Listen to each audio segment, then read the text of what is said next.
Hello friends, today we'll discuss a much sought out topic, how to find whether a given number is prime or a composite number.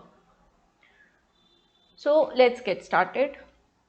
First, before we find whether the given number is a prime number or a composite number, we must know what is a prime number and what is a composite number. So a prime number is a number which has only two factors. Means it cannot have one factor and it cannot have more than two factors. So it should strictly have only two factors, then it would be called as a prime number. And a composite number is a number which has more than two factors. So a number having one or two factors cannot be considered as a composite number. Fine. So okay, can we say that 1 is a prime number? See, the factors of 1 is only 1. 1 has only one factor. Since it has only one factor, it is neither a prime number nor a composite number.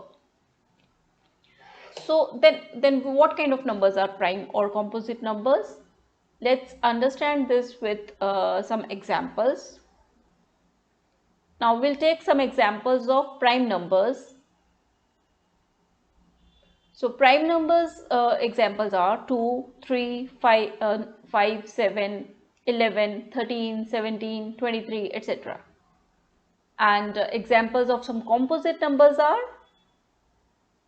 are, we have composite numbers as 4, 6, 8, 9, 10, 12, 14, 15, 16, 18, 21, 25, etc.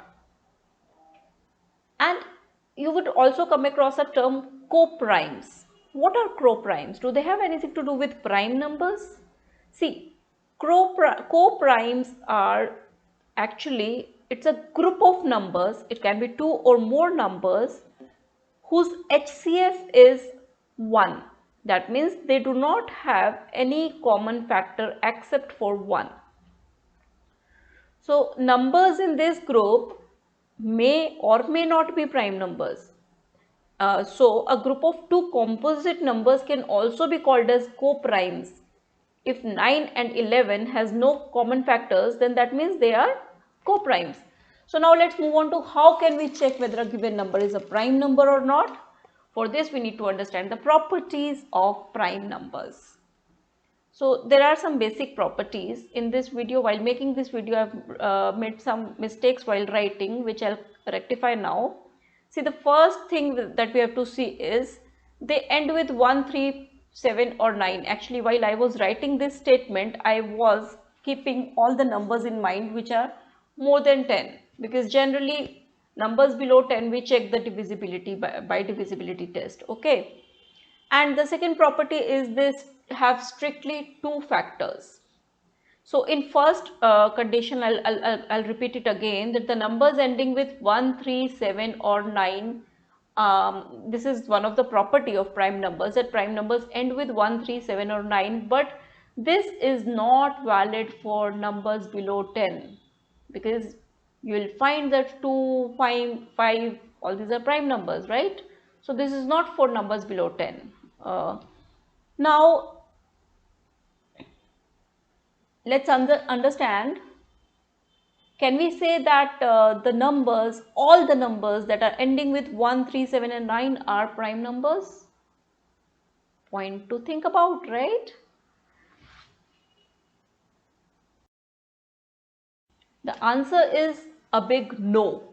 It is not necessary that the numbers that end with 1, 3, 7 and 9 would be prime numbers only. Okay, so the answer is no. To understand, let's take some examples. Numbers like 21, 27, 33 and 49, they end with 1, 3, 7 and 9, but they are composite numbers as they have more than two factors. Then how can we find out whether the given number is prime or a composite number? For this we have to follow a process. So to learn this process, let's get started. We'll take a few examples like 179, 223, 451, 737, big numbers like 4007 and 59,509. The first step would be to find the square root of the given number. So we'll start with the number, smaller number 179, and find out the square root of 179. So when we find out the square root of 179, we know that it's a number greater than 13, that is, it is 13 point something something something. So we know that the square root of 179 is more than 13. After finding the square root, the next step is to take the natural number next to this square root. So in this case, the next natural number to 13 is 14. And we'll list down all the prime numbers which are till 14. There are 6 prime numbers till 14 and they are 2, 3, 5, 7, 11 and 13. And the next step would be to check whether 179 is divisible by any of these prime numbers. So for this we need to check whether 179 is divisible by 2, 3, 5, 7, 11 or 13. In this case, when we check, we find that 179 is not divisible by any of these 6 prime numbers. Hence, we can conclude that 179 is also a prime number.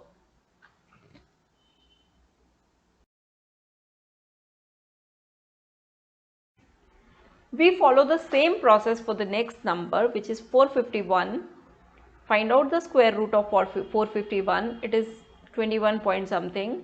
And the number next to the square root of 451 is 22.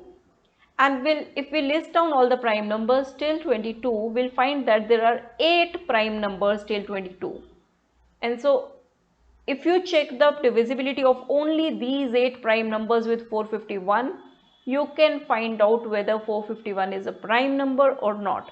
If it is divisible by even a single prime number in this list, then it will not be a prime number, then it would be a composite number. Otherwise, you can say for sure that 451 would be a prime number.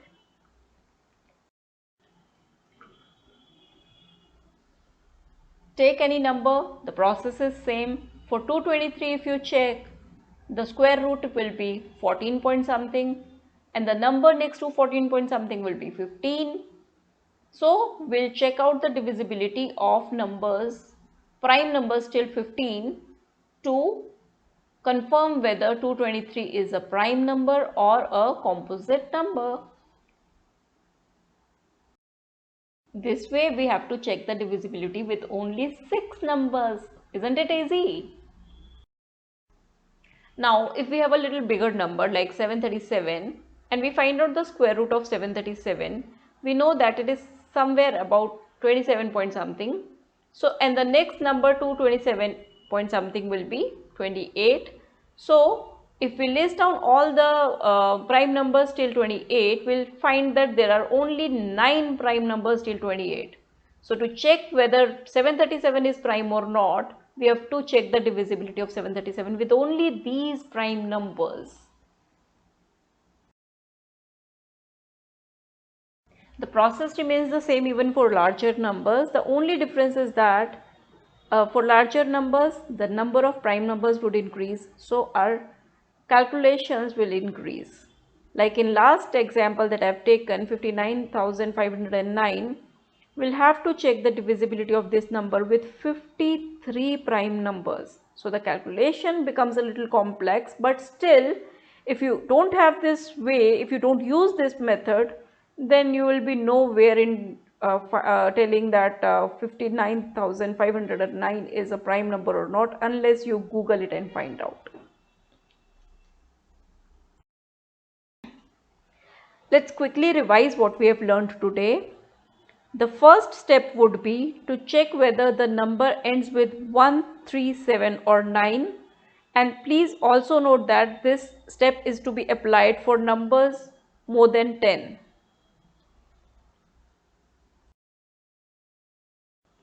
The next step is to find out the square root of the given number and then find out the natural number which is next to the square root of the given number. And then we write down all the prime numbers till that natural number which we have found. And the next step is to check the divisibility of the given number with all these prime numbers that you have listed. If this given number is divisible by any of these prime numbers, then it is a composite number, and if it is not divisible by any of these primes, then you can surely say that it is a prime number.